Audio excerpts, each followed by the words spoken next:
क्या आपने कभी सोचा है कि साधारण सी आग के चारों ओर नाचते गाते लोग असल में किस इतिहास को जीवित रखे हुए हैं?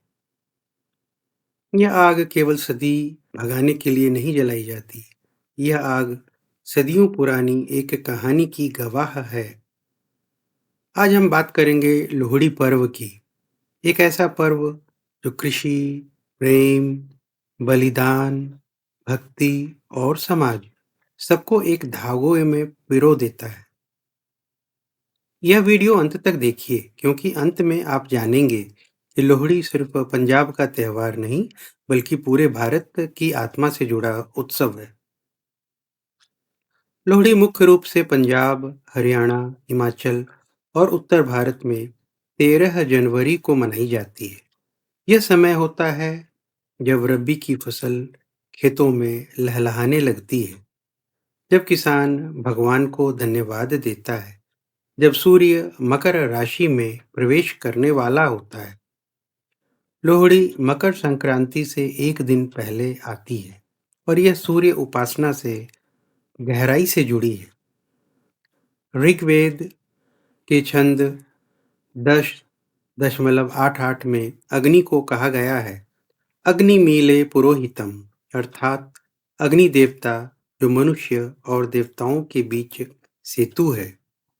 यही कारण है कि लोहड़ी में अग्नि को साक्षी मानकर परिक्रमा की जाती है। लोहड़ी की आग केवल लकड़ियों से नहीं जलती, यह जलती है आस्था से। लोग अग्नि में अर्पित करते हैं तिल, गुड़, मूंगफली, रेवड़ी, मक्का और भी बहुत सारी नई फसलों की बीज।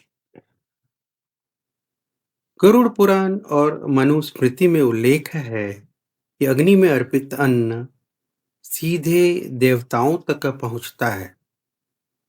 यही कारण है कि नई फसल पहले अग्नि को अर्पित होती है, फिर मनुष्य उसका उपयोग करता है। यह प्रतीक है अहंकार त्यागने का, प्रकृति के प्रति कृतज्ञता का। अब कहानी आती है दुल्ला भट्टी की। सुंदर मुंदरिये हो, क्या आपने यह लोकगीत सुना है? यह गीत केवल मनोरंजन नहीं, यह एक इतिहास है, विद्रोह और करुणा का। दुल्ला भट्टी अकबर के समय का एक वीर जिसने गरीब लड़कियों की रक्षा की, उन्हें सम्मान से विवाह कराया, मुगल अत्याचार का विरोध किया। एक कथा के अनुसार एक अनाथ लड़की सुंदरी का कन्यादान दुल्ला भट्टी ने स्वयं किया। इसी कारण आज भी लोहड़ी में दुल्ला भट्टी को लोक नायक की तरह याद किया जाता है।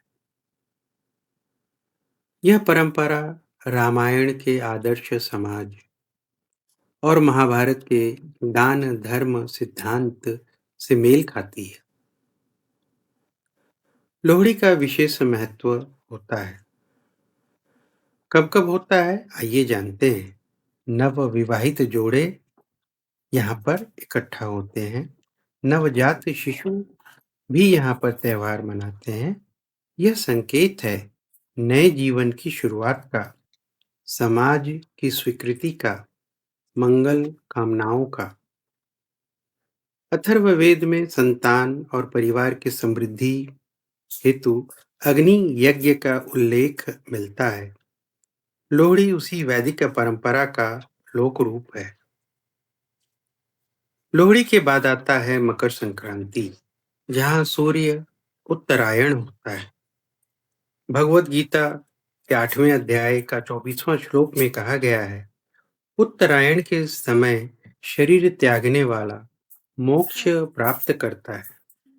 लोहड़ी दरअसल अंधकार से प्रकाश की यात्रा है, शीत से उष्मा की ओर कदम, निराशा से आशा की ओर बढ़ने का समय।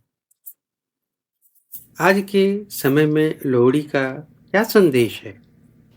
आज जब रिश्ते कमजोर हो रहे हैं, किसान संघर्ष कर रहा है, समाज बिखर रहा है, तब लोहड़ी हमें सिखाती है मिलकर जलना, अकेले नहीं, बांटना, सिर्फ लेना नहीं, परंपरा को जिंदा रखना।